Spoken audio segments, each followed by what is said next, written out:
আজিৰে পৰা যেতিয়া আমাৰ কোনোবা এটা সেৱা আমি সেৱা সেতু পোৰ্টেলত বিচাৰি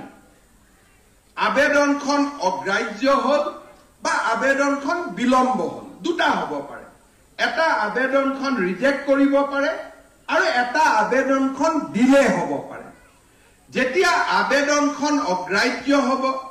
বা আবেদনখনৰ কোনো খবৰ নাপাওঁ তেতিয়া সেই ব্যক্তিজনে তাতে যেটো ফাৰ্স্ট এপিলেট অথৰিটি প্ৰত্যেকটো কাৰ্যালয়তে এটা ফাৰ্স্ট এপিলেট অথৰিটি এটা দিয়া হৈছে তেওঁলোকে ফাৰ্স্ট এপিলেট অথৰিটিৰ ওচৰত যাব ফাৰ্স্ট এপিলেট অথৰিটিয়ে প্ৰথম চাব যে এই কামটো কিয় হোৱা নাই যদি মানুহজনৰ গাতে দুখ তেওঁ কিবা এটা দিয়া নাই বা যথেষ্ট ফোন কৰি আছো কথা পাতি আছো চিঠি পঠাই আছো মানুহজন অহা নাই বা মানুহজনে সহযোগিতা কৰা নাই একো সমস্যা নাই বা সৰকাৰী ৰুলে এই কামটো কৰিব নকয় কোনো সমস্যা নাই কিন্তু একো সমস্যা নাই কামটো কৰি দিয়া নাই সেই ফাৰ্স্ট এপিলেট অথৰিটিয়ে অফিচাৰজনক প্ৰথম কব আপুনি কামটো কৰি দিয়ক আৰু অফিচাৰজনক 100 টকাৰ পৰা 5000 টকা জৰিমনা কৰিব পাৰিব হি ডিলিং এসিস্টেন্টটো হ'ব পাৰে কাৰণ টেকনলজিৰ কথা মই আগতে কলো টেকনলজিয়ে কব কামটো ক'ত পৰি আছে আৰু যদি গুটেই কেজনৰ মিলাপ্ৰীতি কামটো নোহোৱাকৈ আছিল ডিসিৰ পৰা এলডি জনলৈকে তেতিয়া এই 100 টকাৰ পৰা 5000 টকাটো কাৰ কাৰ ভাগত পৰিব হেতু ফাৰ্স্ট এপিলেট অথৰিটিয়ে ডিস্ট্ৰিবিউট কৰি দিব যে ডিলিং এসিস্টেন্ট জনক 200 টকা দিব ইউডি জনে 200 টকা দিব ডেপুটি সেক্ৰেটাৰীয়ে 500 টকা দিব আৰু অমুকে 1000 টকা দিব আৰু এই টকাটো সৰকাৰে নিদিয়ে অফিচাৰজন আৰু বিষয়া কৰ্মচাৰী দৰমহাৰ পৰা এই টকাটো দিয়া হ'ব সৰকাৰে এইটো টকা নিদিয়ে অফিচাৰজনে নিজৰ দৰমহাৰ পৰা এই টকাটো দিব লাগিব নিজৰ স্যালাৰিৰ পৰা দিব লাগিব বা এলডি এসিস্টেন্ট জনে ইউডি এসিস্টেন্ট জনে ডেপুটি সেক্ৰেটাৰী জনে এতিয়া নিজৰ পকেটৰ পৰা এই টকাটো দিব লাগিব তাৰ মানে আজিৰ পৰা আমাৰ যদি কিবা কাম হোৱা নাই আমি ডিসি ৰুমত গৈ তেওঁক ৰিকুৱেষ্ট কৰি থাকিব নালাগে যে মোৰ কামটো কিয় হোৱা নাই কাম বুলি কলে চাকৰি খোজাটো কাম নহয় ট্ৰান্সফাৰটো কাম নহয় এই 763টা সেৱা যেটো আমাৰ অধিকাৰ সেই অধিকাৰ কেইটা যদি আমাৰ হোৱা নাই আমি প্ৰথম পঞ্জীয়নভুক্ত ফাৰ্স্ট এপিলেট অথৰিটিৰ ওচৰত যাম যদি ফাৰ্স্ট এপিলেট অথৰিটি জন আমাৰ কাম কৰি দিয়া নাই তেওঁ নুশুনিলে তেতিয়া আমি সেকেন্ড এপিলেট অথৰিটিৰ ওচৰত যাম আৰু সেকেন্ড এপিলেট অথৰিটি যি ডিপাৰ্টমেন্টে নটিফাই কৰিব তেওঁৰ ফাইন দিব পৰা ক্ষমতা হ'ব প্ৰথম জনৰ 1000 পৰা 5000 টকা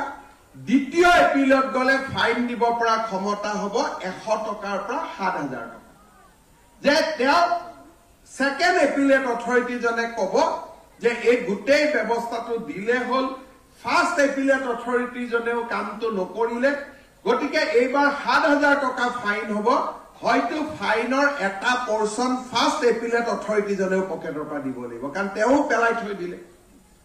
সেকেন্ড এপিলেট অথৰিটি জনে ফাইনটো ডিস্ট্ৰিবিউট কৰিব এতিয়া ফাৰ্স্ট এপিলেট অথৰিটি আৰু সেকেন্ড এপিলেট অথৰিটি দুইজনে আমাৰ বিষয়া অৰ্থাৎ প্ৰত্যেক অফিসতে তেওঁলোক কৰ্মচাৰী বা বিষয়া গতিকে ডিসিৰ ওপৰত এতিয়া কোনে ফাইন দিব ডিসি অফিসৰে তো এজন এডিসিয়ে ফাৰ্স্ট এপিলেট অথৰিটি হ'ব গতিকে ফাৰ্স্ট এপিলেট অথৰিটি জনে ডিসিক তো ফাইন ধৰিব নোৱাৰিব এই ফাৰ্স্ট এপিলেট অথৰিটি আৰু সেকেন্ড এপিলেট অথৰিটিত ন্যায় নোপোৱাৰ লগে লগে মানুহজনে ৰাইট টু পাব্লিক সাৰ্ভিস কমিশনত আহিব আৰু ৰাইট টু পাব্লিক সাৰ্ভিস কমিশনে ডাইৰেক্টটো কথা শুনিব পাৰে এনেকুৱা নহয় যে এপিল কৰিহে তেওঁলোকৰ ওচৰত আহিব তেওঁলোকৰ ওচৰত যদি ডাইৰেক্টলি কোনোবাই কমপ্লেইন দিয়ে সেইটো তেওঁলোকে ফাৰ্স্ট এপিলেট অথৰিটিলৈকে ৰেফাৰ কৰি পঠিয়াব পাৰে আৰু কমিশনে ৰেফাৰ কৰিলে অথৰিটিয়ে শুনিবই লাগিব কমিশনৰ অধিকাৰ থাকিব 100 পৰা 10000 টকা ফাইন কৰে যে অফিচাৰজনে কামটো কৰি দিয়া নাই মই চালু আৰু 100 পৰা 10000 টকা তেওঁ ফাইন কৰিব পাৰিব আৰু কমিশনাৰ এই RTPS কমিশন জনে মুখ্য সচিবকো 10,000 টকা ফাইন কৰিব পাৰি অৰ্থাৎ অসম চৰকাৰৰ চিফ সেক্ৰেটাৰীকো যিকোনো প্ৰিন্সিপাল সেক্ৰেটাৰী কমিশনাৰক যদি সেক্ৰেটাৰিয়েটৰ কিবা ভুলৰ কাৰণে বা আমি কাগজ ৰখাই থৈছো আমি কৰিব দিয়া নাই এই 762টা সেৱাৰ ভিতৰত সব কাম নহয় only the 760 works ইয়াৰ কাৰণে ইভেন মুখ্য সচিবকো ফাইন কৰিব পাৰিব আৰু যেতিয়া কমিশনে 10,000 টকা ফাইন কৰিব এই টকাটো তেওঁ চৰকাৰৰ পৰা লৈ দিব নোৱাৰে তেওঁ নিজৰ পকেটৰ পৰা দিব লাগিব অৰ্থাৎ নিজৰ দৰমহাৰ পৰা দিব লাগিব অৰ্থাৎ সাধাৰণ আৰু কাক দিব লাগিব যাৰ কামটো দিলে হ'ল ইমান মানুহজনে এই টকাটো পাব এই টকাটো কোনো কিবা দাতব্য অনুষ্ঠানত না যায় আবেদনকাৰী এই টকাটো পাব যে মোৰ অহা যোৱা খৰচৰ বাবদ এই 10,000 টকা ফাইনৰ টকা আপোনাৰ একাউণ্টত জমা দিব লাগিব এটা এখিনি কোৱাৰ পিছত অহা ইলেকশ্যনত আমি পোষ্টেল বেলটত ভোট পোৱা দিগদাৰী আছে এটো মই জানো হয় কৰ্মচাৰীসকলে বহুত কষ্ট পাব বেয়া পাব কিন্তু বহুত মানুহে ভাল পায় আৰু এই কামটো ইতিমধ্যে 7খন ৰাজ্যত চলি আছে 7খন ৰাজ্যত এই ব্যৱস্থা চলি আছে আৰু এই ব্যৱস্থাটো যদি আমি ভাল কৰি চলাব পাৰো এই 770টা সেৱা এনেকুৱা যিখিনি ৰাইজৰ অধিকাৰ ইয়াত কোনো গণ্ডগোলীয়া সেৱা একো নাই মোৰ ল'ৰা জন্ম হৈছে বাৰ্থ সাৰ্টিফিকেটখন পাব লাগে মোৰ দেউতাৰ মৃত্যু হৈছে ডেথ সাৰ্টিফিকেটখন মই পাব লাগে মোৰ ল'ৰাৰ স্কুলৰ এডমিশনৰ সময় হৈছে গতিকে এডমিশন পোৱাৰ আগতে বাৰ্থ সাৰ্টিফিকেটখন নাপালে তোমাৰ এডমিশন নাপাও গতিকে যদি এডমিশনে নাপাও তাৰটো জীৱনটো ধ্বংস হৈ যাব এতিয়া এজন কৰ্মচাৰী বা বিষয়াৰ কাৰণে এজন ল'ৰাৰ জীৱন ধ্বংস কৰিব দিব পাৰি নেকি ডেফিনেটলি নোৱাৰি সেই কাৰণে ৰাজহুৱা সেৱাৰ অধিকাৰখন আমি আজি নিৰ্মাণ কৰিছো আৰু এই কমিশনখন যদি ভাল কৰি কাম কৰে তেতিয়ালে মই ভাবো যে অসমখন এখন সাংঘাতিক ধৰণৰ শাসনৰ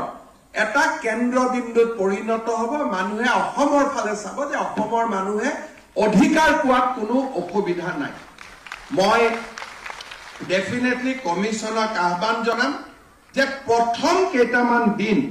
আমি খুব প্ৰএক্টিভ হ'ব লাগিব 2-4টা ফাইন আমি কৰিব লাগিব যাতে ৰিপল এফেক্ট তলত হ'ব পাৰে কাৰণ যদি আমি প্ৰথমতে ঢিলা দি আৰম্ভ কৰো গুটে ব্যৱস্থাটোৱে আমাৰ ভাঙি যাব আৰু আজি সেই সুন্দৰ মুহূৰ্তটো আহি পৰিলে জোৰ পৰা নেকি এতিয়া ৰাইট টু পাব্লিক সাৰ্ভিস কমিশনে তেওঁলোকে এফেক্টিভলি ফাংচন কৰা আৰম্ভ কৰিব এতিয়া আমি ৰাইট টু পাব্লিক সাৰ্ভিস কমিশনত এই গুটেই ব্যৱস্থাটোক আমি কেনেকে ফলপ্ৰসূ কৰিম